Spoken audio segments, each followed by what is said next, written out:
ICC champions ट्रॉफीतील दुसरी match Bharat विरुद्ध बांगलादेश यांच्यात होत आहे.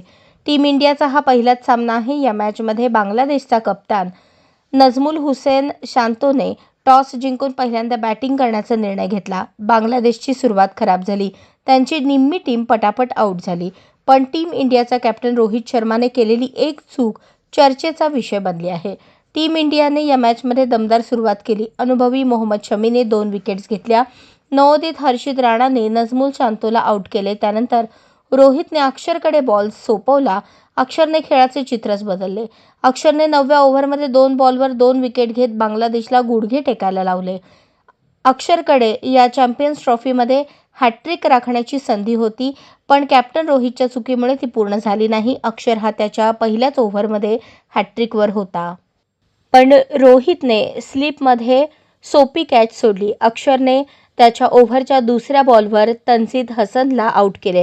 पुढच्याच बॉलवर अनुभवी मुशफिकुर रहीमला परत पाठवले. त्यानंतरच्या बॉलवर जाकीर अली देखील आऊट झाला असता, पण रोहितने त्याची सोपी कॅच सोडली.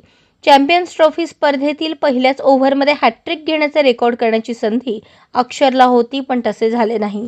रोहितने देखील त्याची चूक मान्य करत तातडीने हात जोडत अक्षरची माफी मागितली. अशाच नवनवीन अपडेटसाठी जनता राज्य न्यूज चॅनलला सबस्क्राईब करा, लाईक करा आणि शेअर करायला विसरू नका.